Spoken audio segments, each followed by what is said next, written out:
Claro, bueno, muchas gracias por seguirnos acompañando aquí en el cuarto coloquio internacional multidisciplinario sobre estudios griegos, filosofía y teatro, cuestiones de la significación del pensamiento.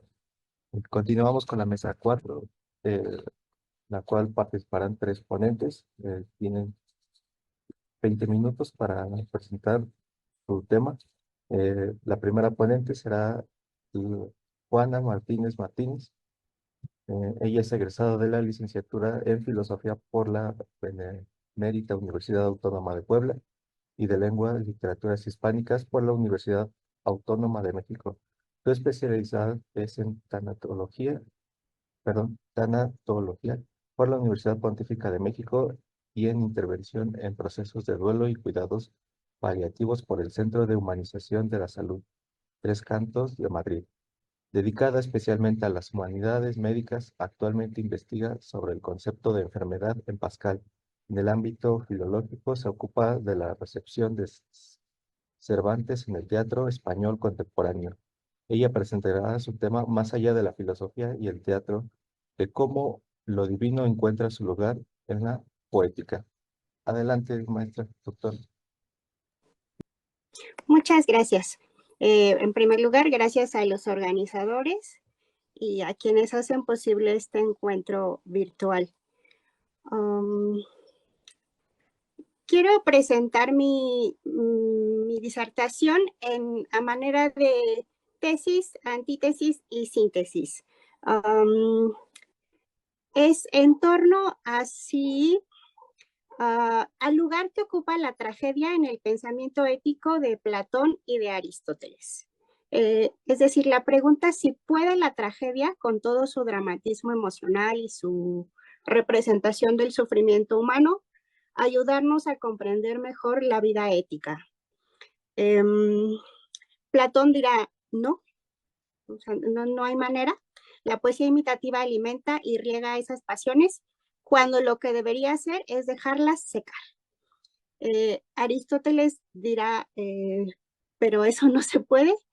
Lo útil es hacer algo con lo que hay, que son esas pasiones. Y contemporáneamente, Martha Nussbaum intenta hacer una síntesis de estos dos posicionamientos. Aristóteles informa en el texto más antiguo que conocemos sobre el arte teatral que tanto la tragedia como la comedia surgieron de ceremonias rituales. La tragedia habría derivado del ditirambo, un tipo de himno religioso o canto coral dedicado a Dioniso, y la comedia de los cantos fálicos. El filósofo también se detiene en el origen de la palabra. Cito, algunos dicen que estas obras se llaman dramas, por eso, porque imitan a quienes sobran. Y por esta razón los dorios reivindican la intervención de la tragedia y la comedia. Platón, más receloso de este origen delirante y grotesco del teatro y de su influencia en los ciudadanos de la polis, señala en sus diálogos que lo más terrible de este arte es su capacidad para pervertir incluso a los hombres más probos. Cito, cuando los mejores de nosotros oímos a Homero o a alguno de los poetas trágicos que imitan a algún héroe en medio de una aflicción, extendiéndose durante largas frases en lamentos, cantando y golpeándose el pecho, bien sabes que nos regocijamos y abandonándonos a nosotros mismos, lo seguimos con simpatía y elogiamos calurosamente como buen poeta al que hasta tal punto nos pone en esa disposición. Fin de cita. A Platón le fastidia el encomio que se hace de la desmesura en el escenario. Los poetas satisfacen y embelezan a esa parte inferior del alma, quejumbrosa y pronta al llanto. Las congojas que se contemplan en la tragedia, explica, son ajenas al espectador. Por eso éste no guarda ningún pudor a la hora de compadecerse y hasta complacerse en el desasosiego representado. En eso radica el gran peligro. Cito, lo que experimentamos de las aflicciones ajenas revierte sobre nosotros mismos, pues después de haber nutrido y fortalecido la conmiseración respecto de otros, no es fácil reprimirlas en nuestros propios padecimientos. Hasta aquí la cita. Aristóteles distingue dos asuntos mayores. El primero, el engranaje entre el sistema político vigente y el desarrollo del género teatral. Pues la comedia, indica el filósofo, cito, la reivindican tanto los megarenses de aquí, arguyendo que surgió cuando tenían democracia, como los sicilianos. Y el segundo, el carácter marginal de los comediantes. Desde el origen padecen respecto de la ciudad. Cito, mientras que la tragedia la reivindican algunos dorios del Peloponeso poniendo como prueba sus nombres, ellos dicen en efecto que llaman Comai a los aledaños de las ciudades, que los atenienses llaman Demoi, y que el nombre de comediantes procede no de Comasein, sino del hecho de que despreciados y expulsados de la ciudad vagaban por los Comai, por los caminos. La tragedia para el autor de la poética es, cito, la imitación de una acción seria y completa con personas que actúan y no mediante una narración, y que lleva a cabo mediante la compasión y el temor, la purificación de pasiones tales. Fin de cita. Aristóteles aprecia de la tragedia su capacidad para mostrar que hay sucesos cuyo control escapa a la voluntad. Abro larga cita. La tragedia es imitación, no de los hombres, sino de las acciones y de la vida. Tanto la felicidad como la desgracia estriban en la acción, y el fin es un cierto tipo de acción, no una cualidad. Por los caracteres se es de tal o cual manera, pero por las acciones se es feliz o lo contrario. En consecuencia, los actores no actúan para imitar los caracteres, sino que incluyen los caracteres por mor de las acciones. De modo que los hechos, es decir, el argumento constituye el fin de la tragedia, y el fin es lo más importante de todo. Fin de cita. Es interesante destacar la descripción que hace del elemento pensamiento, o sea, la capacidad para decir cosas pertinentes y que hagan al caso, lo cual es precisamente en el ámbito de los discursos la función de la política y la retórica. Esto es una cita textual. Así presentada como conveniente para la polis, la tragedia se perfila como un acto cívico y didáctico. En retórica, la obra retórica, al tratar de los elementos subjetivos de la persuasión, el autor apunta que las pasiones, por su capacidad para generar pesar o placer, son las causantes de que el hombre cambie sus juicios. Es decir, para Aristóteles, las pasiones se corresponden con alguna manera de entender el mundo. De ahí que la tragedia se convierta en fuente legítima de instrucción. Como apunta Nussbaum, en la tragedia se explora la diferencia entre la bondad y el buen vivir, entre lo que somos, nuestro carácter, intenciones, aspiraciones y valores, y lo humanamente bien que lidiamos con nuestra existencia.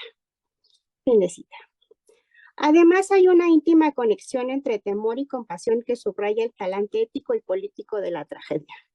Resultan temibles todas las cosas que cuando les suceden o están a punto de sucederles a otros, inspiran compasión. La compasión deriva de la conciencia de que el mal que acontece a otros también podría sucederle a uno mismo. Y esta conciencia se intensifica en el teatro. Cito, aquellos que completan su pensar con gestos, voces, vestidos y en general con actitudes teatrales, excitan más la compasión, puesto que consiguen que el mal aparezca más cercano, poniéndolo ante los ojos.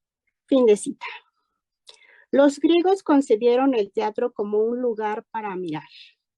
Teatrón nos indica, por un lado, una manera de mirar, contemplar, que no se limita a la vista y que apela a la situación del espectador, a su temple, y por otro lado, a lo que se mira. El templum o espacio delimitado primero y luego sagrado, que pronto se asimiló al estatus no del todo real de lo contemplado. De ahí que teoría se traduzca al latín como contemplatio. Desde esta perspectiva platónica, la tragedia no enseña virtud, sino que distrae del camino hacia el bien. Diversión en su etimología original. Aristóteles, en cambio, ve las cosas de otra manera. La palabra clave es catarsis. Considera que la tragedia educa emocionalmente al espectador, ayudándolo a reconocer sus propias vulnerabilidades. El héroe trágico, como Edipo, no es malvado, comete un error que lo lleva a la ruina. Y eso nos confronta con una verdad ética profunda. Aún los buenos pueden caer. En la Ética Nicómaco, Aristóteles afirma que la felicidad necesita no solo de la virtud, sino también de ciertos bienes exteriores. Esto significa que la vida nueva no está totalmente bajo nuestro control. Y es ahí donde la tragedia tiene algo que enseñarnos. Nos muestra cómo la ética convive con la incertidumbre. Este es precisamente el punto que desarrolla Martha Nussbaum en su libro La fragilidad del bien.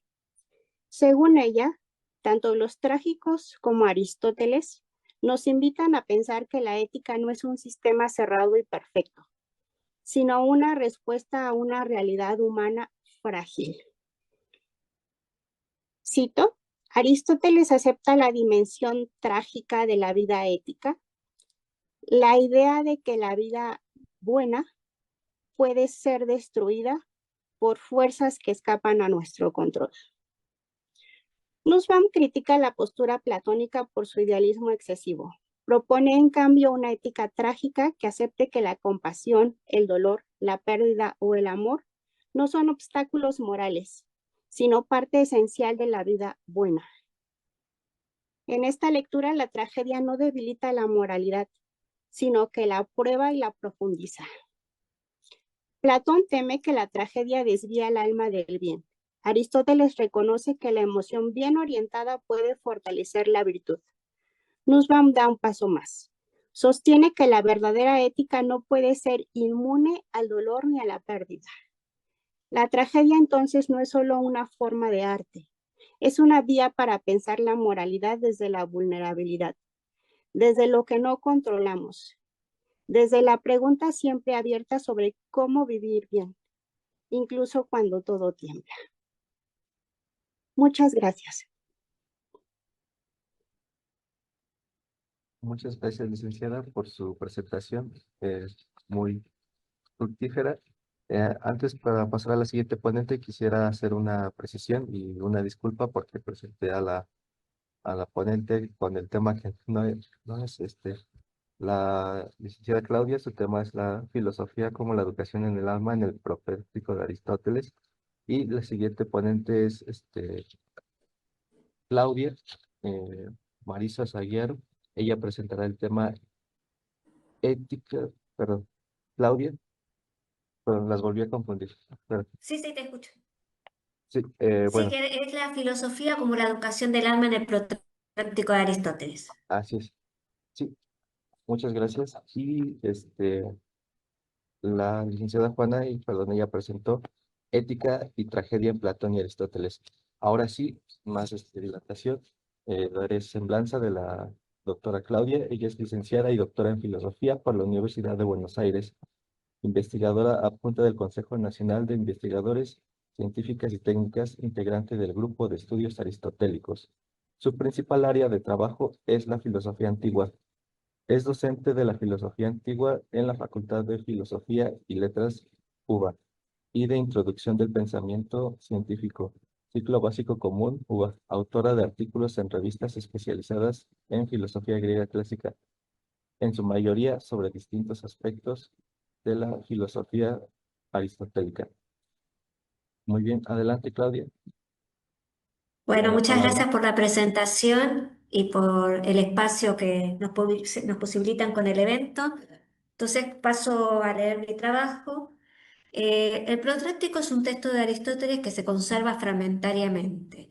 Esto ha sido una de las causas por las cuales, pese a haber tenido un relativo difusión en la antigüedad, su estudio en la actualidad ha sido marginal. Es también una de las llamadas obras esotéricas y por lo tanto de difusión. Dado el género al cual estaba inscrito, se suele considerar que era un texto propagandístico que instaba a los hombres a que se aboquen a la filosofía. No obstante, el contenido de los fragmentos conservados nos permite afirmar también que debió haber sido uno de los primeros textos éticos de esta girita. En él Aristóteles toma como punto de partida la siguiente tesis. Uno, el fin último del hombre es su felicidad, es un estado de plenitud que se alcanza cuando éste vive conforme a su naturaleza. Y dos, lo propio del hombre, aquello que es connatural, se identifica con el ejercicio de sus facultades intelectivas, razón por la cual, para alcanzar su verdadero fin, debe conocer e investigar. Ahora bien, esto se lleva a cabo de forma perfecta y acabada mediante la filosofía, razón por la cual se debe filosofar. Para mostrar esto, realizo una relación entre la noción de physis, tecné y filosofía. Teniendo como telón de fondo esta cuestión, en el presente trabajo me propongo examinar la relevancia educativa de la filosofía, pero tomando como punto de partida de análisis la noción de tecné, con el fin de explorar la ambigüedad semántica que este concepto posee en el protréptico y de la cual se vale claramente Aristóteles. Luego intentaré mostrar la vinculación entre la noción esta noción y la de la filosofía, para finalmente examinar la relación entre filosofía y eudemonía, de modo de elucidar por qué el protréptico es una exhortación para educarse en la felicidad y por ende cuidar de sí. Entonces, en la primera parte, ¿no? El término tecné se caracteriza básicamente por su amplitud semántica, ¿no? Nussbaum, por ejemplo, sostiene que deriva de la raíz indoeuropea tec, que es unir la madera de una casa. En función de esto, argumenta, es posible pensar que el significado más antiguo del término haya estado ligado a la construcción. Para este autor, igual que para Angier, en los primeros textos literarios el término abarca la construcción naval y también la herrería. Sin embargo, son ejemplos de Tecnai actividades tan dispares como la edificación, la zapatería, la confección, la equitación, la danza, la poesía, la medicina, la matemática y podríamos seguir citando una cantidad de ejemplos más, ¿no? En el protréptico, es uno de los conceptos claves, no solo por su recurrencia, aparece alrededor de 22 veces en un total de los 110 fragmentos conservados, en la edición de Lurin y en la edición de Ross, porque los compacta mucho más o los aglutina mucho más en los 20 fragmentos, sino también por el papel que parece tener en los argumentos empleados. No obstante, es en la serie de fragmentos 11 y 17 donde cobra singular relevancia. La razón de esto es que en este fragmento Aristóteles presenta un argumento sobre la necesidad de phronai y por ende de filosofar, no solo basado en la noción de physis, naturaleza, sino en la tesis según la cual la tecné completa y auxilia a la naturaleza. Este carácter complementario de la tecné que tiene respecto a la fusis es lo que le otorga una particular relevancia dentro de la economía del texto. Para dar cuenta de esto, Aristóteles expone dos ejemplos. Uno de ellos se limita a indicar que mientras algunas semillas no necesitan de la existencia de la agricultura para crecer y producir frutos, otros requieren de ciertos cuidados para sobrevivir y alcanzar el mismo fin. En ambos casos, la potencialidad de desarrollarse está dada por su naturaleza intrínseca, principio y causa de su generación. Pero en el segundo caso, esta potencialidad no alcanza a actualizarse sin la mediación de un elemento externo. Se requiere la intervención humana y de una tecné en particular para que esto suceda. En el segundo ejemplo, Aristóteles compara algunas especies animales con el hombre. Mientras algunos de esos seres completan su naturaleza por sí mismos, el hombre solo lo logra con la ayuda de varias tecnai. Llegados a este punto debemos tener en cuenta que, tal como lo anticipamos en la introducción, el protréctico es una obra exhortativa cuyo objetivo es demostrar que el fin del hombre radica en el ejercicio de las facultades intelectivas, o en el conocimiento más específicamente de las primeras causas y principios. En función de esto, es relativamente evidente que al hablar de carácter complementario de la TECNE, no está pensando única o exclusivamente en la necesidad que el hombre tiene de las artes técnicas para alcanzar su supervivencia. Su objetivo es demostrar que, si bien el hombre tiene una tendencia natural a buscar el conocimiento y solo planifica su naturaleza cuando sigue esta tendencia, para lograr esto último requiere aprender y por ende precisa el auxilio de la técnica. Dado esto, es evidente también que las tecnai que pueden auxiliarlo para cumplir dicho fin no pueden ser solo las técnicas productivas.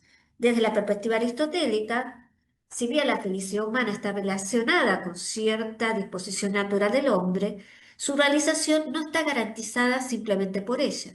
De esto se desprende que así como para sobrevivir precisa del auxilio de la tecné, también en este caso requiere de ella.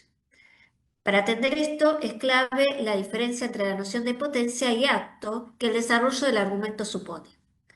Para Aristóteles, la naturaleza determina qué es la cosa y en función de ella cuál es su fin. Esto está claro en Física 1.2, también en Física 2.8. En el caso del hombre establecimos que esto se identifica con sus facultades cognitivas. En este sentido, si bien todos los hombres utilizan en cierto grado esta facultad, pues para subsistir y coexistir en comunidad deben dominar ciertos saberes elementales, esto está claro sobre la filosofía, fragmento 8 y en el primer Metafísica 1.1, el ejercicio efectivo de estas facultades supone cierto grado de adiestramiento que surge de observar o imitar a otros a otros o bien de un proceso sistemático de enseñanza y aprendizaje. Esto está claro en Metafísica 2.1, en donde se define a las virtudes dianoéticas dentro de las cuales está el conocimiento como aquellas que se adquieren el- por la enseñanza y el tiempo, ¿no? Que no son naturales, sino que son adquiridas. De esto se desprende que la mera posesión de la facultad cognitiva no garantiza que el proceso de conocimiento llegue a término y por ende que el hombre llegue a su fin. Ahora bien, si se acepta lo hasta aquí argumentado, es evidente que en el fragmento 11.14 del protráctico, Terne no puede tener solo el sentido técnico que tiene en Ética Nicomaquea 6.4, de 1041 al 23. Su significado debe exceder el de disposición productiva, un modo de ser racional para la producción, pues en este caso no se entendería en qué medida la tesis de que la Terné completa y auxilia naturaleza es funcional para persuadir a los hombres a que se aboquen a la filosofía. En relación con esto, Newman subraya que la opinión más aceptada entre los filólogos es que en el tiempo de Platón no se establecía una distinción general y sistemática entre episteme y tecné.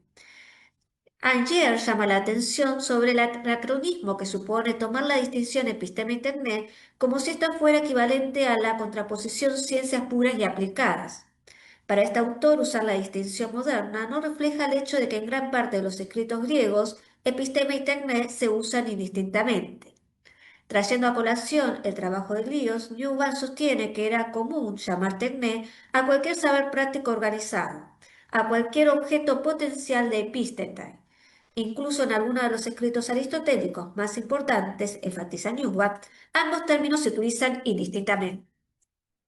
La etimología y el uso del término permiten decir que la tecné era concebida como una determinada forma de experticia. Cada tecné tenía una tarea y un fin propio. Este autor argumenta que, en oposición a quien no puede captar nada con cierta precisión, el poseedor de tecné era visto como aquel que podía tener una comprensión razonada de lo que es exacto. Esto también está en Anger, ¿no? Como consecuencia de esto concluye Anger, por ejemplo, que existía una fuerte asociación entre tecné y sabiduría, motivo por el cual las tecnai fueron concebidas como una forma esencialmente valiosa de conocimiento. Esta vinculación entre tecné y episteme aparece en reiteradas ocasiones en el protráctico. Tal como lo destaca Van der Meer, en esta obra ambos términos parecen ser usados de forma intercambiable. Prueba de ello son los fragmentos en la edición de Yurin 34-37 y 47-51. En el fragmento 47, Aristóteles, por ejemplo, señala, y cito, efectivamente así, como en las demás tecnai productivas, y ahí utiliza tecnai diumercais, los mejores instrumentos se han descubierto a partir de la naturaleza, por ejemplo, la construcción, la plomada, la regla o el compás. Los hemos obtenido de la observación del agua, de la luz y de los rayos, que nos sirven como criterio para comprobar lo que es suficientemente recto y pleno desde el punto de vista perceptivo. De la misma manera, el político también debe estar en posesión de ciertas normas derivadas de la naturaleza en sí misma y de la verdad, en referencia a las cuales juzga que es justo, bello y conveniente. Pues, igual que allí, estos instrumentos superan a todos los demás, también la mejor ley es la que mejor concuerda con la naturaleza. Lo primero que debemos advertir en este fragmento es el uso de alay para referirse a cierto tipo de tecnai, aquellas que imitan el modo de operar de la naturaleza. Lo segundo que se debe notar es la descripción de la filosofía como el conocimiento de la naturaleza y la verdad. Esto es como el tipo de saber que le permite al político juzgar que es justo o bueno para la polis. Ambas cuestiones son afirmadas por Aristóteles en el contexto del parangón que establece estos dos tipos de saberes, razón por la cual si las tecnai Diumergicae son calificadas de alai, es decir, esto se debe a que el conocimiento filosófico también es susceptible de ser denominado tecné. Esta asociación entre tecné y filosofía aparece reforzada en el fragmento 34, donde, tal como lo recalcan algunos estudiosos, Aristóteles define la filosofía como tecné kai epimeleia, del alma. Desde la perspectiva de Van der Meer en el protréptico, la filosofía en tanto tecné y episteme tiene el valor teorético y práctico que la reviste de una aparente ambigüedad. Esto se debe a que en esta obra Aristóteles por un lado asimila la filosofía a una tecné, lo que permite compararla con otras tecnai o artes, pero por otro lado enfatiza su especificidad, indicando no solo que ésta no está en el mismo plano que esas otras, sino enfatizando que también es una ciencia teorética que no incluye la práctica, pues es su condición de posibilidad, especialmente en el caso de la política. Dicho de otro modo, en cierto sentido, la filosofía es una técnica, razón por la cual es posible trazar la analogía que analizada con los otros tipos de saberes, pero a su vez está por fuera de cualquier tecné o oficio debido a la supremacía del saber que ostenta. Si se acepta lo argumentado hasta aquí, se debe reconocer que al hacer su exhortación a la filosofía y presentar la tesis de la que Tecné completa naturaleza, Aristóteles se valió de la riqueza semántica que la primera de estas nociones tenía y del valor cognitivo que éste habría adquirido en el momento en el que comenzó a gestar su obra. De este modo, su objetivo era exhortar a los hombres de que la felicidad radica en una capacidad inherente a su naturaleza, pero requiere ejercicio de educación para actualizarse. Pasamos entonces a la segunda parte, que es más breve. Llegado hasta aquí hemos podido establecer la relación entre física, técnica y filosofía. Ahora bien, ¿en qué medida esto se relaciona con la educación y por qué podemos decir que la filosofía es un tipo de paideia del alma? Nuevamente aquí es relevante la noción de tecné y el hecho de que dicho término no solo se refiere al saber, que en el caso de Aristóteles auxilia a la naturaleza, sino al discurso que es portador de ese saber. Según Angier, en tanto un tipo de conocimiento que aspira a ser confiable, la tecné debe ser también factible de ser transmitida de idéntico modo, ya que como lo subraya Demócrito, ni la tecné ni la sabiduría, y ahí utiliza Sofía, son alcanzables si uno no aprende. Desde la perspectiva de ayer, esto es en definitiva lo que distingue al hombre hábil de aquel que solo depende de la suerte y que carece por este motivo de una experiencia que puede transmitir a otro. Con anterioridad a la aparición de del trabajo de este estudioso, Jäger habría señalado la vinculación que existía en la antigüedad entre educación y tecné. En este sentido, alega, los sofistas calificaban a su enseñanza como una tecné. Esto está en el Hipías Mayor de Platón, ¿no? 281c. La conversión de que la educación es una técnica, señala Jäger, es un caso particular de la tendencia general del tiempo a dividir la vida entera en una serie de comportamientos separados, concebidos en vistas a un fin y teóricamente fundados mediante un saber adecuado y transmisible. Queda claro que en el protréctico de Aristóteles, en función de que este es un texto exhortativo, es una subespecie de género deliberativo que debe encuadrarse dentro de la retórica. Dado esto, no se trata de un discurso por sí mismo didáctico.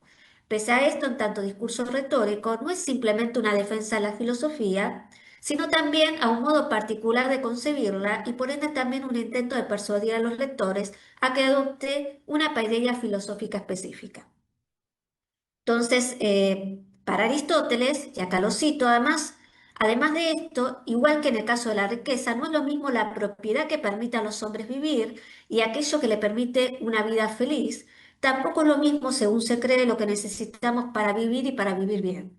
Como la mayoría hay que tener una gran indulgencia por su forma de proceder, pues hacen votos de para ser felices, pero, pero se contentan tan solo con poder vivir. No obstante, quienes creen que debemos sobrellevar la vida de cualquier modo, sería ridículo si no soportara todo el esfuerzo necesario y no pone todo ese empeño para llegar a poseer esta sabiduría que conocerá la verdad. En este fragmento, Aristóteles traza una diferencia entre vivir, entendiendo el mero hecho de vivir, y vivir feliz. No obstante, la relación entre esta distinción y la frónesis ha sido la causa de que algunos autores, entre ellos Dury, haya visto una diferenciación entre dos tipos de conocimientos asociados a este término.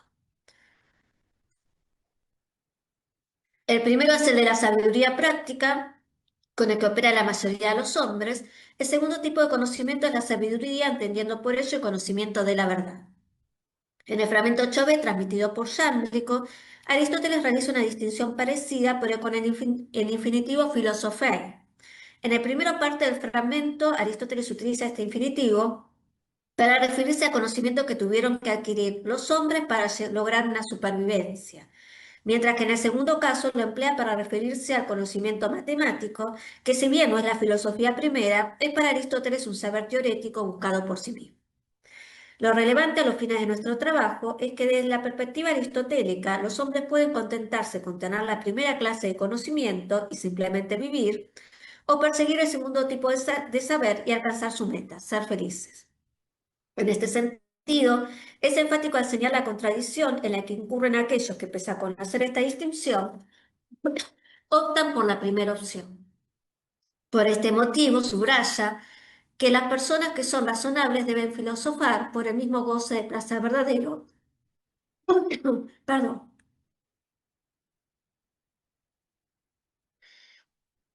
por el mismo goce de placer verdadero y buenos. Efectivamente, Aristóteles trae a colación un endosón relativamente establecido. Perdón, estoy con un poco de faringitis. Estableciendo relativamente establecido entre los hombres que vinculan la filosofía y laicidad con la obtención de bienes. Su intención es claramente refutar este tipo de creencias. De lo dicho del fragmento 113 se desprende que el hombre tiene la necesidad de tener ciertos bienes externos para sobrevivir. Pero de la lectura de este fragmento queda claro que no son esos bienes lo que generan felicidad. Para Aristóteles, la felicidad no está condicionada por la posesión de numerosos bienes, sino por el uso que de ellos se haga. Paralelamente, dicho uso depende del conocimiento que se posee. Ahora bien, del fragmento 113 se desprende que no es cualquier tipo de saber el que a través del reto justo y del empleo permita al hombre ordenar la acción y hacer un uso correcto de los bienes, sino aquel obtenido por la filosofía. Ya termino con esto. Si bien no tenemos evidencia de que en esta obra Aristóteles haya formulado un plan educativo, es relativamente claro que presenta la educación filosófica como el medio por el cual el hombre logra vivir de acuerdo con su propia naturaleza. En este sentido, es relevante el contexto en el que fue escrito el protráctico. La controversia entre diferentes pensadores, entre ellos Sócrates y Platón, que pujaban por la asistencia a la juventud ateniense en sus respectivas escuelas.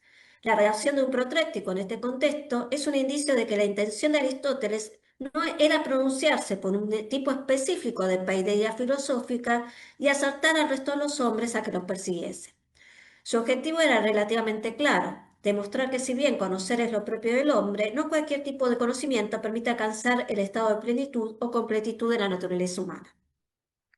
Ahora bien, pese a que desde su perspectiva dicho fin solo es posible por medio del ejercicio filosófico, a través de su discurso pone en evidencia que no es cualquier ideario filosófico el que permite lograrlo, sino aquel que, teniendo como meta la búsqueda de la verdad y el conocimiento de las causas, permite vivir sabiamente y en plena concordancia consigo mismo. Bueno, muchísimas gracias y perdón por el traspié de al final de la lectura. Muchísimas gracias, Claudia, no hay problema. Ahora pasaremos al siguiente ponente, que es el doctor Roberto González Hinojosa. Él es doctor en filosofía por la UNAM. Sus líneas de investigación son el ser del hombre, en antropología filosófica, y la cuestión del ser en metafísica.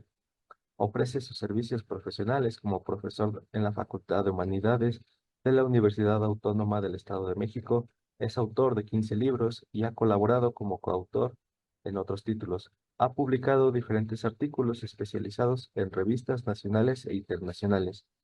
Y su tema que presentará el doctor es una visión acerca del héroe griego, eh, Perseo, el amante y custodio del honor de su madre. Adelante, doctor. Muchas gracias, Jacinto. ¿Sí se escucha bien? Sí. ¿Sí me escucho bien? Bueno, voy a proceder a Sí, dar sí, se lectura a escucha un bien. trabajo que preparé para esta ocasión y efectivamente el título que lleva es Una visión acerca del héroe griego Perseo, el amante y custodio del honor de su madre. Primera parte. Aproximación al ser del héroe o acerca de los momentos claves de la fisonomía biográfica del despliegue del héroe. El mito del héroe es una de las figuras más recurrentes tanto en las viejas narraciones así como en los cuentos modernos. Lo encontramos bajo diferentes formas y latitudes, vistiendo una gama numerosa de colores, facturando múltiples enseñanzas ejemplares que trascienden en el tiempo. Muchas de estas enseñanzas han quedado inmortalizadas en la literatura universal y en el inconsciente colectivo, dando forma a un arquetipo admirable en gran manera deseado por los hombres de a pie. La figura del héroe es fascinante, toda vez que a través de esta los mortales se sienten inspirados y al mismo tiempo acompañándose en el transcurso de la vida. Esta compañía hace en cierta manera posible la existencia, pues el héroe representa el modelo inspirador para salir avante ante los desafíos que se van sucediendo en el transcurso de cada biografía. De esta manera puede aseverarse que el héroe es el vehículo consciente de la ley terrible y maravillosa por medio del cual la psique entra en un estado de resolución frente a las objeciones que frenan a la existencia, tanto a nivel colectivo como a nivel personal, pues es justamente por medio de esta figura que el hombre en general se abre camino expandiendo sus límites, atreviéndose a más. Afirmar que el héroe es el vehículo por medio del cual la psique se despliega es estar reconociendo por un lado que el hombre es un ser finito, no obstante tiene la posibilidad de ir recorriendo sus límites. Este acto de ir ensanchando el ser, desde luego, requiere un impulso y un empeño de resolución por parte de quien asume el riesgo de afrontar la adversidad. Cabe mencionar que es precisamente en la figura del héroe donde este despunte queda aún más de manifiesto, en virtud que a través de este es donde los límites quedan no solo extendidos, sino que en muchas ocasiones rebasados. Pues el héroe tiene que avanzar con paso firme hacia lo inaudito y lo extraordinario, es decir, va más allá de lo que un ser ordinario se atreve. Aclaremos una cosa. El héroe es un ser eminentemente superior, es decir, sobresale en estatura fáctica al común de los mortales. Su fortaleza proviene de muchas partes, tanto de la tierra así como del cielo. En este coinciden lo de arriba y lo de abajo, pues su presencia alegra a los hombres de a pie y se vuelve en la complacencia de los dioses. Pero aún más, el cielo y la tierra están expectantes de sus hazañas, pues por lo general la tierra clama por un Salvador y este Redentor se arroja al centro del círculo del peligro, tomado de la mano de la gracia de los dioses. El héroe florece y se desprende de la tierra. Esto hace que se identifique con los menesterosos, con los pobres de espíritu, con los que lloran, con los que sufren, con los olvidados.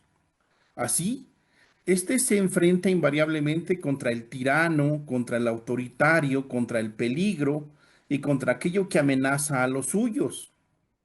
Y como se ha mencionado, en esta gesta el héroe la hace bajo el sello de la gracia de la divinidad, pues éste se muestra como un colaborador de los seres celestiales y en favor de los mortales. Esto quiere decir que los dioses se muestran complacientes con el héroe, propiciándole su favor bajo diferentes formas, ya dotándolo de armas sobrenaturales, ya apoyándolo con la ceguera de sus rivales, ya concediéndoles de una fuerza descomunal, etc. El héroe puede tener un secreto guardado entre sus genes, ya como hijo bastardo de un rey, ya como un hijo olvidado de un dios. No obstante, el prodigio de sus gestas no necesariamente se explica por este vínculo, sino antes bien por la comunión con lo que en psicología profunda se denomina el centro, esto es, la reconciliación y el encuentro con el Padre. Joseph Campbell dice: cuando la meta del esfuerzo del héroe es el descubrimiento del Padre desconocido, el simbolismo básico sigue siendo el de las pruebas y el camino que se revela a sí mismo. El héroe bendecido por el Padre vuelve para presentar al Padre entre los hombres como maestro, como emperador. Su palabra es la ley. Se ha centrado en las fuentes, hace visible el reposo y la armonía del lugar central.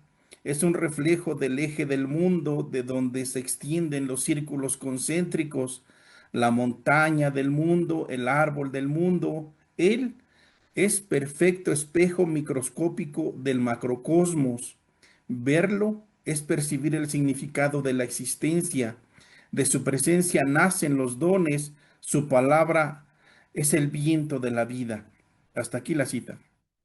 Esto significa que la gracia del Padre se pone de manifiesto en la victoria del héroe al reconocerlo como su hijo y al enviarlo de regreso para compartir con el pueblo la buena nueva de que los dioses están de su lado. Ahora bien, entre el lapso de la partida hacia la búsqueda del centro y el retorno exitoso del héroe median diferentes fases. Joseph Campbell, en su teoría del monomito, clasifica esta travesía en 12 momentos, los cuales van desde su partida hasta lo que éste denomina la última gracia. Sin embargo, y sin obviar ninguno de estos momentos, desde nuestra perspectiva, las fases que el héroe recorre en su travesía pueden resumirse en 5, a saber, en primer lugar está la llamada. Esta llamada, pues, alguien se la hace, le nace. En segundo lugar está la consigna o la tarea a cumplir. Alguien le hace saber que tiene que rescatar a alguien, tiene que ir a salvar a alguien. En tercer lugar está la partida. Esto significa que tiene que ir más allá de su patria, tiene que ir más allá del río, al otro lado de la montaña, al otro lado del mundo, al infierno. Y el cuarto momento es justamente es el ingreso al infierno. Y el quinto y último paso es el retorno triunfal. Cabe mencionar que no se puede exentar ninguno de estos momentos, pues la excepción equivale al fracaso. No se puede denominar héroe a uno que ha sido llamado a una comisión especial, pero no se atreve a dejar su patria para encontrarse con su destino, o a uno que se ha resuelto entrar al infierno, pero que allí adentro, en medio del fuego y del peligro, lo encuentra la muerte. Hay que reconocer, como dice el libro sagrado, muchos son los llamados, pero pocos son los escogidos. Esto significa que muchos son los que lo intentan, pero son los más pocos los que regresan con la cabeza del Minotauro entre sus manos. Paso ahora a Perseo. Sin duda, algunos de los rasgos que vuelven especial a la persona de Perseo se encuentran íntimamente ligados a su origen, el cual puede definirse como enteramente milagroso. En primera, porque fue fruto de la unión entre de una madre mortal y un padre divino, toda vez que éste nació de la princesa Danae, hija de Acristo, rey de Argos, y fue hijo de Zeus, dios principal del panteón griego. Las tres fuentes principales de donde se nutre el mito de Perseo está Hesíodo, está Ovidio y está Luciano de Samosata. Digamos que esas son las tres fuentes principales que tienen su versión acerca del mito, pero todas se complementan. El destino de Perseo está marcado incluso desde antes de su concepción, pues como dice Robert Graves, Acrisio, que estaba casado con Aganipe, no tenía hijos varones, sino una única hija llamada Danae. Cuando consultó a un oráculo cómo podría engendrar a un heredero varón, la respuesta fue esta: no tendrás hijos y tu nieto te matará. Ante tal advertencia, el rey de Argos procedió a encerrar a su hija en un calabozo con puertas de hierro fundido, custodiada por perros voraces, acompañada sola de su criada, sin posible acceso a varón alguno. El rey Acrisiu pensó que con esta acción podría evitar el cumplimiento del augurio del oráculo de Delfos. El segundo matiz milagroso es su concepción, pues cuando Zeus vio sola y triste a la princesa apoyada en las almenas de la mazmorra, quedó enamorado de ella y quiso acercarse hasta ahí bajo su forma habitual. Pero al ver que no podía ingresar a pie, Cito, se convirtió en una lluvia de oro y descendió sobre la torre. Danae corrió escaleras abajo, la lluvia corrió gota a gota tras ella hasta alcanzarla y preñarla. Hasta ahí la cita. De esta manera concibió un hijo, el cual puso por nombre Perseo. Aunado a esta versión, Joseph Campbell enriquece esta narración afirmando que Zeus envió una lluvia de oro a la Virgen y concibió. Esto significa que el nacimiento del nieto de Acrisiu se encuentra circundado por la nota de lo prodigioso, desde su anuncio por parte del oráculo, pasando por el embarazo de su madre, hasta su traída al mundo por parte de una virgen como fruto de un dios. Pero lo prodigioso del relato no se frena en esto, pues cuando el padre de Danae escuchó el llanto del niño al otro lado de los muros, prendió en furia y maquinó una forma para deshacerse de ambos. Fue así que construyó un baúl de madera y los arrojó en alta mar. Sin embargo, fueron rescatados por un marino. Y cito, un pescador de la isla de Serifos vio el cofre que flotaba sobre el agua, lo cogió con su red y tiró de ella hasta ponerlo en tierra. Quitó la tapa de un golpe y Danae salió del cofre ilesa, llevando a Perseo en sus brazos. Hasta ahí la cita. El pescador llevó a la madre y a su hijo ante Polidectes, quien era el rey de la isla.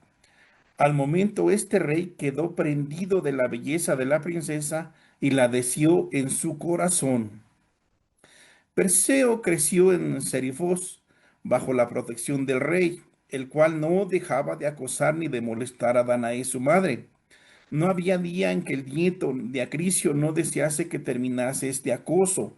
Lastimosamente no había encontrado la ocasión para esto, hasta que un día Polidectes anunció sus próximas nupcias con Hipodimia, princesa de una península griega cercana, ante lo cual el rey convocó a todos sus súbditos y le requirió a cada uno un caballo como parte de la dota para el padre de la prometida. En este punto es donde florece el semblante de la travesía épica de Perseo, toda vez que ante semejante solicitud por parte del rey, aquel le contesta que le traería mucho más que un caballo, pues le entregaría la cabeza de la reina Gorgona, que tenía atemorizados a toda la región.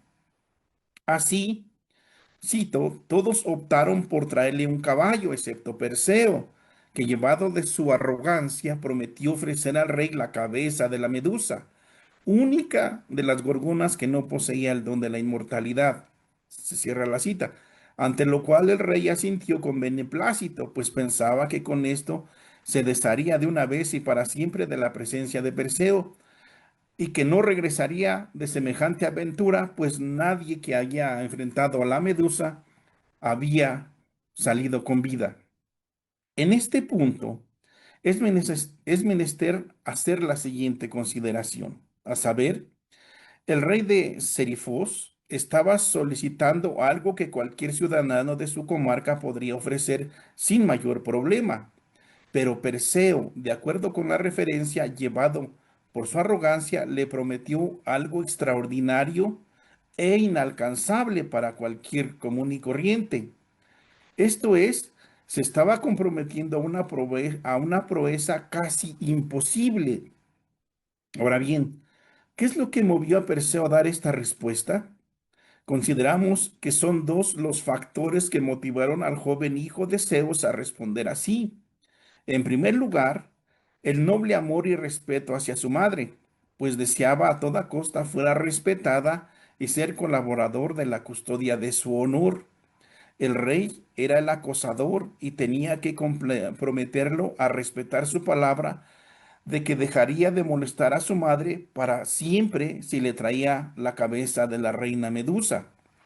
En segundo lugar, Perseo irradiaba fuerza, se sentía solvente para esta empresa, y como muestra de esta suficiencia, es manifiesto el orgullo con que se presenta ante el rey. Tocante a este asunto, hay otra versión en la que dice, Polidectes amenazó a Perseo advirtiéndole que si no traía la cabeza de la gorgona como trofeo, peligraría el honor de su madre. Esta segunda posibilidad nos dibuja literalmente el escenario de un rescate. Se trata de alcanzar y liberar a su madre de la amenaza del monstruo acosador. Pero para poder rescatar de las garras del rey tirano, debe primero liberar una gran batalla para alcanzar la cabeza de la gorgona. Aquí vemos una desproporción propia de los héroes griegos, llevada más allá de toda cordura, pues la respuesta de Perseo es completamente desigual a la solicitud inicial del rey, quien le demandaba simplemente un caballito. No obstante, el joven guerrero encontró en esto la oportunidad anhelada para destrabar el acoso en contra de su madre. Podría decirse que el descomunal amor hacia su progenitora es comparable únicamente con el desproporción del anhelo de la cabeza de la Medusa. Respecto a los 5 pasos que constituyen la secuencia del despliegue del héroe, arriba mencionada, aquí ya se ha avanzado por lo menos en 2 de estos. Es decir, la travesía del héroe ha comenzado a ponerse en marcha desde el momento mismo en que el joven hijo de Zeus ve a su madre aprisionada entre las garras del rey opresor, ante lo cual siente el deber de liberarla. El sufrimiento que manifiesta Danae es el llamado de Perseo para darse a la tarea de arrancar las cadenas de una vez de las garras del tirano. Así también, la consigna o la misión para el guerrero ha sido puesta sobre la mesa, pues ha surgido de la interacción entre el nieto de Acrisiu y el rey de Serifos, cuando uno por arrogancia y el otro por abusivo se ha trazado la tarea de ir por la cabeza de la gorgona. El tercer momento o la tercera fase del héroe, como se recordará, es la partida, cuando Perseo se ve obligado a partir de su patria, atrae la atención de los dioses, y estos miran que su empeño era digno de reconocimiento, de tal suerte que anticipándose a sus pasos, estos se apresuran a socorrerlo, toda vez que ellos mejor que nadie sabían que este joven guerrero era hijo del dios principal del panteón griego. En este punto se puede entrever aquello que al inicio mencionábamos, a saber, que debe existir un genuino vínculo entre el héroe y el centro, o sea, una relación inminente entre el guerrero y el Padre Divino. En este caso, esta reconciliación puede sustentarse a partir del origen seminivino de Perseo. Cito, así pues, Hades le prestó el casco que poseía la virtud de volverse invisible a quien lo llevaba. Atenea le dejó su escudo, Hermes las alas que imprimían gran velocidad y la cualidad de volar al que las tenía, Hefesto una espada indestructible. Los dioses no pueden evitar la odisea del héroe, solo lo asisten ataviándolo con los aditamentos que ha menester para su escarpada. De esta manera tenemos que Atenea lo provee con un escudo reflejante para que rechace los dardos enemigos y para que pueda mirar de reojo a la Medusa. Así también Hades, aparte del casco de invisibilidad, le provee de la capacidad de volar, ya con unas sandalias aladas o bien con unas alas a la espalda. Y lo atavió también con una bolsa mágica para guardar la cabeza de la reina. Y Hefesto le dota de una espada curveada e indestructible capaz de traspasar cualquier material. Así, una vez habiendo sido ataviado por la gracia de Dios, Perseo se arriesga volando por los espacios siderales en busca del escondite de la Medusa. Esta escarpada evidentemente representa el inicio de la cuarta fase del héroe, que arriba hemos denominado como la entrada al infierno, en cuyo interior el guerrero marcha completamente a solas, pues se trata de su batalla y va hacia el frente con su propio ritmo resuelto a encontrarse con el monstruo. Este monstruo representa al enemigo propio y público a quien hay que enfrentar. Cabe reconocer que en este enfrentamiento está en juego la totalidad del ser del guerrero. Este último va a su encuentro motivado por la promesa que le ha hecho a su ser querido o a sus amigos, y en este caso a Danae, su madre. Desde luego, las fuerzas a veces flaquean, pero el orgullo y el coraje del destino es lo que lo impulsan a seguir hacia adelante. El guerrero sabe que debe ser certero y eficaz en su golpe, pues una falla puede significar la muerte. Aquí está en juego todo por el todo, pues se alcanza la gloria o se pierde en el anonimato. O sea, se descuella hacia el frente, como se decía, o como se dice en la Ilíada, o se es cabeza o se cae en el olvido. El guerrero sabe que hay una sola forma de salir de ese infierno, y esta única manera de salir es con la cabeza del monstruo en la mano, no hay otra. Una vez que el joven guerrero hubo obtenido la información acerca del refugio de la reina Gorgona, con el casco y las sandalias puestas, voló entonces sin ser visto hasta Libia, y allí, en una cueva, encontró a Medusa durmiendo, y cuando despertó vio su reflejo en el escudo pulido, le cortó la cabeza con la hoz. Medusa habitaba en una zona inaccesible acompañada de sus dos hermanas.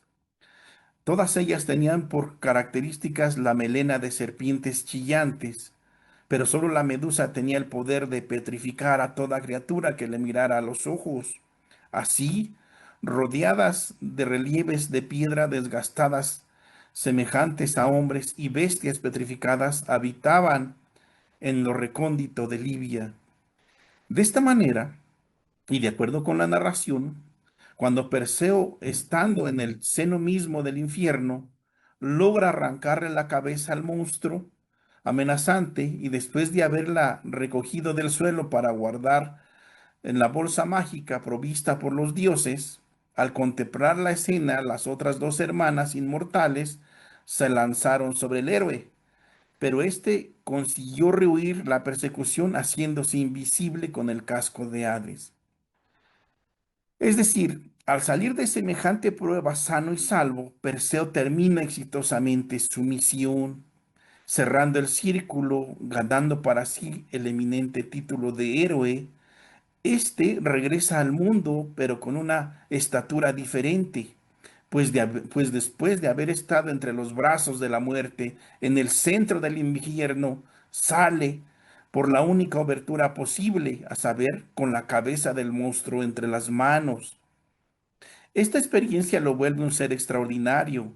Es estimado por los mortales y alabado por los dioses, pues ha eliminado la amenaza que intimidaba a los hombres y ha curado una anomalía que los dioses no habían podido neutralizar. Concluyo.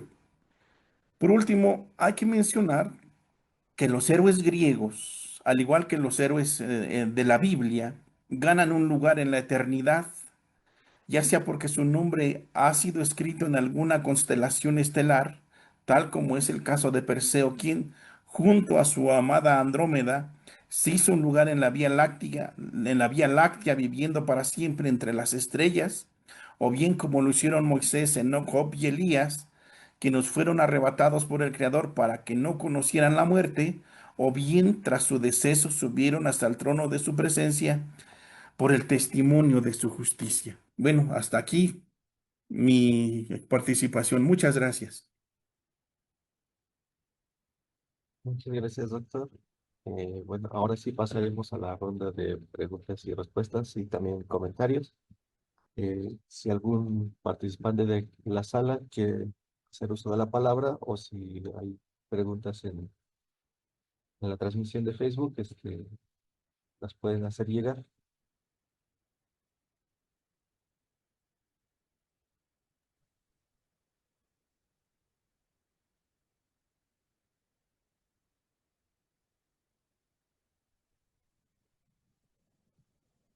Adelante, doctor. Sí, Jacinto, muchas gracias. Pues en primer lugar, felicitar a nuestras ponentes invitadas, doctora Juana Martínez, un gusto saludarte. Doctora Claudia, qué gusto saludarte desde aquí, desde Toluca. En primera instancia, tengo una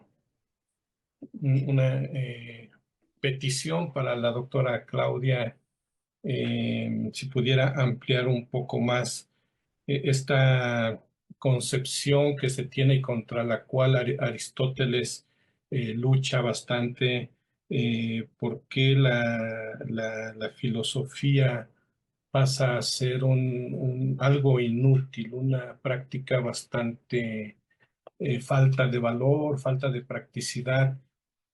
Esto me llama mucho la atención porque el pueblo helénico, el pueblo griego, desde siempre, desde la Odisea, se muestra como un pueblo muy práctico, como un pueblo que siempre resuelve los dilemas de forma muy técnica, entendiendo tecné como una forma de elaborar caballos de Troya constantemente para resolver todos los dilemas. Entonces, en este sentido, ¿por qué la filosofía pasa a ser como algo inútil? Esa sería mi petición. Muchas gracias. Sí, yo creo que acá hay que separar dos cosas. Una, primero, que básicamente lo que está defendiendo Aristóteles en el Protréptico es el ideario de la filosofía, teniendo en cuenta que está escrito el Protráctico en el periodo de la Academia, que emana de la Academia directamente, es decir, un ideario teorético, ¿no?, de la filosofía como conocimiento de los primeros principios y causas. En ese sentido, por ejemplo, si uno lee República en el libro quinto, ahí también Platón se hace eco de una especie de controversia en torno a la creencia habitual de cierta concepción de la filosofía como algo que es inútil o que sirve, por ejemplo, pensando en el Gorgias de Platón, ¿no? Como una prepedéutica, pero que en el caso de uno tener que abordar un juicio y demás, sería completamente inútil. Estoy pensando en la discusión Sócrates-Calicles, donde Calicles le dice puntualmente a Sócrates: mirá, el día de mañana que vos tengas un juicio, todo esto que vos estás haciendo, bueno, no te va a salvar de un veredicto en tu contra, ¿no? Teniendo en cuenta que claramente ya el juicio de Sócrates había pasado, Sócrates había sido condenado y demás. Eso por un lado, es decir, hay una hay un, pub- el- hay un primer público al cual Aristóteles está destinando su protráctico, que tiene una postura escéptica con respecto al valor de la filosofía y a un tipo particular de entender la filosofía. Después se piensa también que el protréptico es un encargo de Platón a Aristóteles, que él está escribiendo las leyes en ese momento, pero la gran controversia que existía en el momento de la redacción era de la escuela de Isócrates y de la escuela platónica. Y Sócrates es una figura compleja, ¿no? Porque si bien nosotros por lo general lo consideramos un sofista, él se autopercibe filósofo, no se autopercibe sofista, y de hecho es crítico con la sofística, principalmente con los sofistas que vienen de la segunda camada después de Protágoras ¿no? y Gorgias. Pero él tiene una concepción de la filosofía como una cultura general, no el ideario filosófico académico que la distingue como un conocimiento de primeros principios y causas. De hecho, hay uno de los testimonios que figuran como testimonios del protráctico, que es de Isócrates y de Pseudo-Isócrates, que parodia un poco los pasajes que yo comentaba recién entre Sócrates y Calicles en torno a la noción de filosofía, ¿no? Como una propedéutica, pero que es inconducente. Entonces, toda esta cuestión de la tecné y de vincularla con lo que después van a hacer en Aristóteles, lo que es las virtudes dianoéticas más elevadas, que no son tecné, sino que son nous y sofía, Bueno, tiene que ver con que están captando, hay la intención de captar al público ateniense para que pesen ellos más el ideario filosófico de la academia que él y Sócrates, que es la otra escuela que también se presenta como oponente. Pero también hay un conjunto, hay otros autores que rescatan la controversia, digamos, rescatan las analogías que hace Aristóteles constantemente en el Protréptico entre medicina y filosofía y la subordinación de, por ejemplo, ciertas tecnai, como es la gimnasia y la medicina, como subsidiarias respecto de la filosofía, porque, y esto también lo explica Jäger, las escuelas hipocráticas y los textos hipocráticos también tenían una función propedéutica que planteaba la medicina como aquella tecné que permitía una mejor calidad de vida y que por lo tanto permitía al individuo una vida plena. Entonces, las voces con las que está jugando Aristóteles en este texto para defender una educación, que es la educación filosófica, y dentro de la educación filosófica a una particular modalidad de filosofía, tiene que ver con todas estas voces que se autodenominan como aquellos que son portadores de una educación que logran el mismo fin. Entonces, primero yo creo que hay que entender la cuestión del uso protréptico como un género deliberativo que no era solamente usado por Aristóteles, sino que tenía cierta difusión en la antigüedad para provocar ciertas conductas y generar cierta adicción a ciertos modelos de vida y a partir de ahí ver cómo Aristóteles se apropia de esto para promover su ideario filosófico, pero para también ensalzarlo por encima de todas estas otras voces con las que está discutiendo, ¿no? No sé si contesto un poco la consigna. Sí, doctora, agradezco mucho la precisión de esta mi inquietud. Muchas gracias, doctora.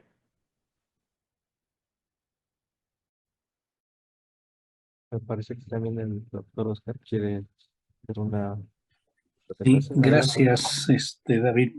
Eh, con el doctor Rush, su presentación muy interesante, ese rastreo que hace precisamente de la figura del héroe.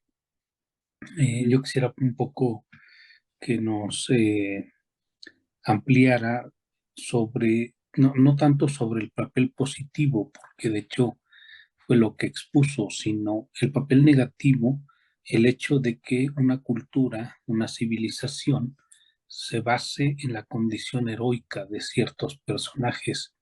Esto lo digo porque un poco lo que comentábamos con el doctor Bernardo Soubirón, parece ser que hay civilizaciones, como en el caso de la micénica y la minoica, en donde la civilización minoica no tenía la figura del héroe, o sea, es otra forma de vida, es otra forma de entender la relación entre los seres humanos que para hacer frente a los diversos obstáculos que se le presentan como grupo, no necesitan la figura del héroe.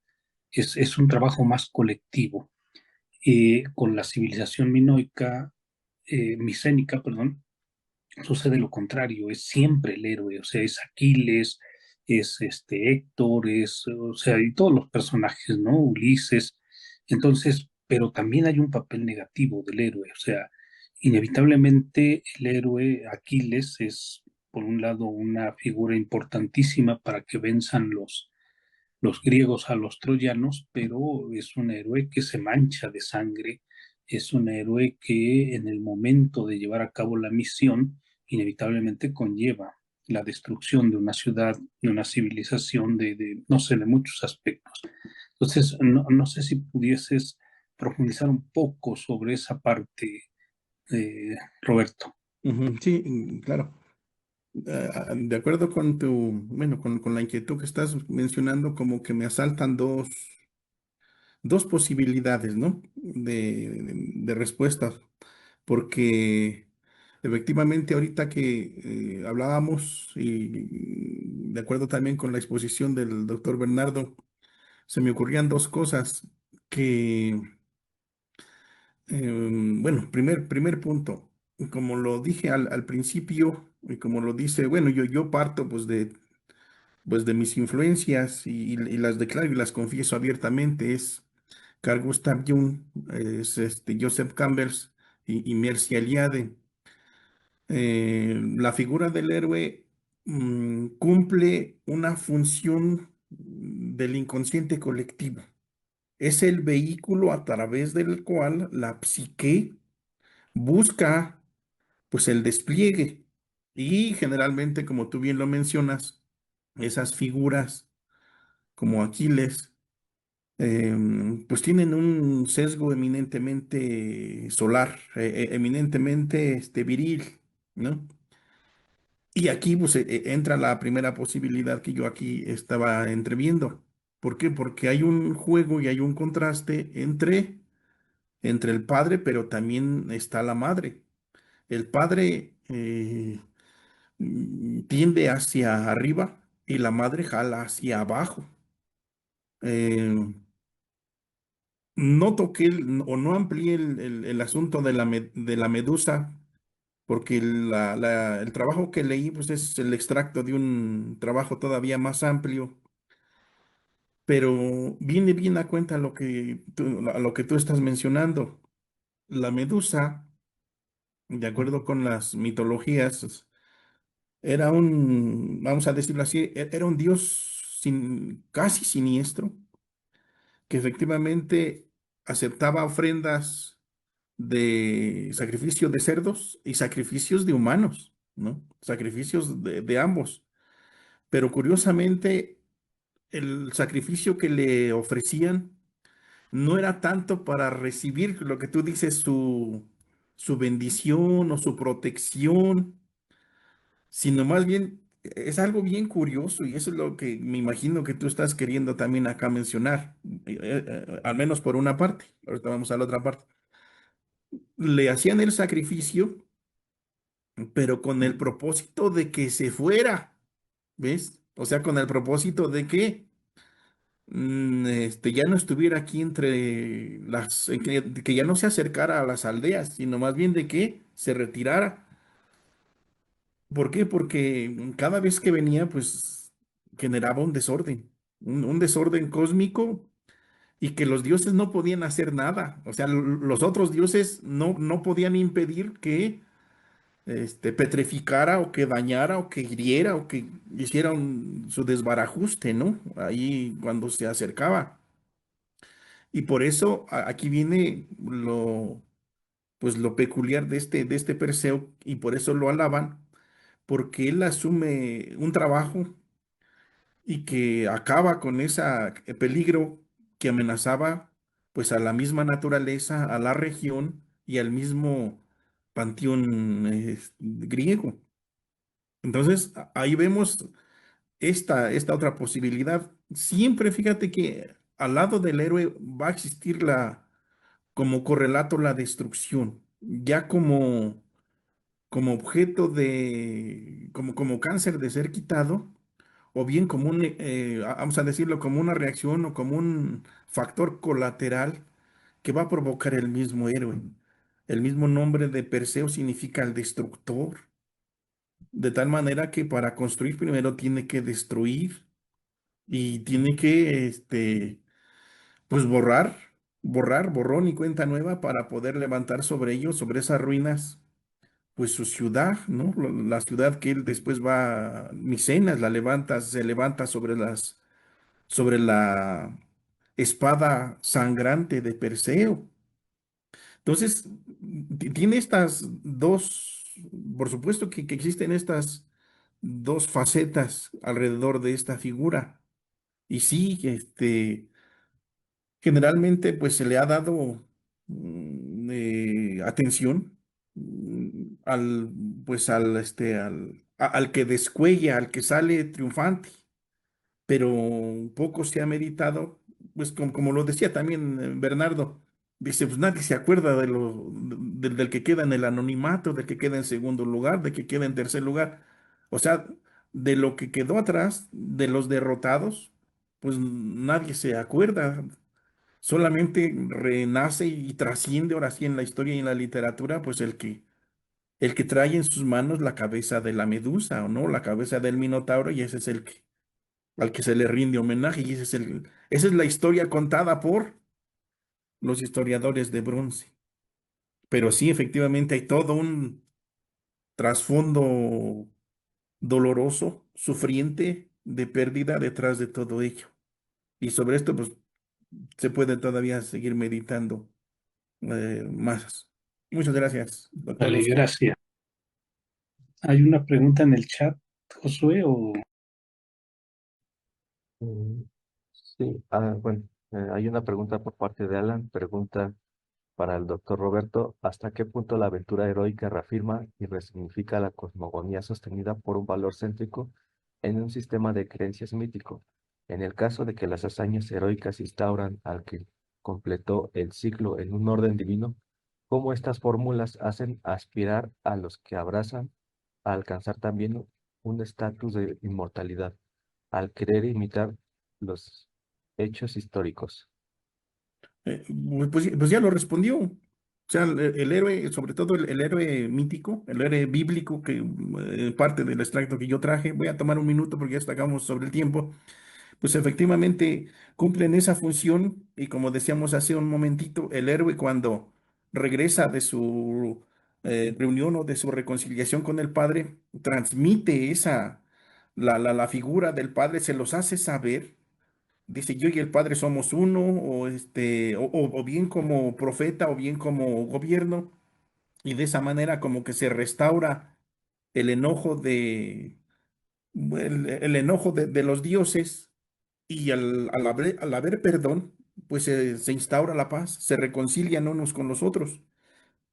Y eso pues tiene efectivamente un efecto cósmico en el entendido de que pues ya no hay tormentas, ya no nos destruyen las cosechas, ya no hay sequía, la lluvia llega a su tiempo, los campos reverdecen y nuestras familias pues van hacia adelante. Bueno, yo respeto el tiempo, creo que había otra pregunta para la maestra. Sí, así Adelante, por es. favor. Bueno, ya solamente como última, eh, menciona Juana, dice: yo le quiero preguntar a la doctora Claudia qué idea de filosofar lleva a Aristóteles a identificar esa actividad con la felicidad. Sí, era un poco lo que yo decía hoy, ¿no? Está el ideario contemplativo aristotélico que en realidad en eso Aristóteles sigue siendo platónico. Entonces, está esta cuestión con que para ser feliz hay que hacer la actividad propiamente humana con la mayor excelencia posible. Eso está en Ética Nicomaquea 17. Entonces, la actividad propiamente humana y distintiva es conocer. Ahora, el conocimiento por sí mismo no arroja la felicidad porque, por ejemplo, la aistesis es un estado epistémico muy bajo, pero no deja de ser un estado epistémico, así como, por ejemplo, el conocimiento o las tecnai productivas también son un tipo de saber, pero no es el llevado en su máxima perfección posible. Alguien conoce la manera más perfecta posible para Aristóteles y por lo tanto lleva a cabo la función propiamente humana de la manera más perfecta cuando se conocen los primeros principios y causas. Entonces ahí está la noción de física humana relacionada con la noción de ergon o función. El hecho de que nosotros, la generación es un proceso de determinación y que la forma es la que impone lo que es el hombre, también le impone una función. Entonces, el hombre es plenamente en la medida, no solamente que cumple con esa función, sino que lo hace de la manera más perfecta posible, que en el caso de Aristóteles es cuando alcanza el conocimiento, su grado máximo, que es el conocimiento de los primeros principios y causas.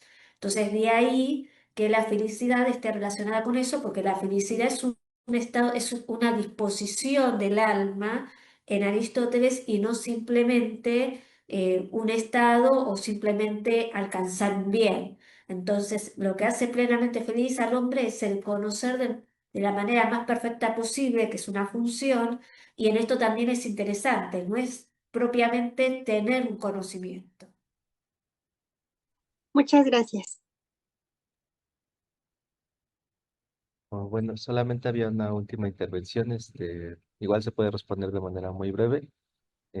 Para el doctor Rush me quedo con, y comenta Juan Carlos, me quedo con la idea de que la ponencia es sobre el héroe del mito y no el mito del héroe. ¿Estoy mal? ¿Quiere comentar algo, doctor Rush? Eh, Pues las dos cosas como que que se complementan, nada más que uno sería a nivel subjetivo y el otro sería a nivel objetivo. El sueño no es más que el mito a nivel subjetivo, mientras que el mito no es otra más que el sueño, pero a nivel objetivo. Gracias. Muy bien, muchas gracias. Por cuestiones de tiempo tenemos que pasar a la siguiente mesa, pero quiero felicitar y agradecer a los ponentes por sus temas, por sus participaciones y por acompañarnos aquí una vez más en el cuarto coloquio de Filosofía y Teatro. Y ya pasamos a la siguiente mesa. Eh, los invito a que nos sigan acompañando y les recuerdo que las constancias se les harán llegar de manera electrónica por correo en los siguientes días. Muchas gracias y excelente día.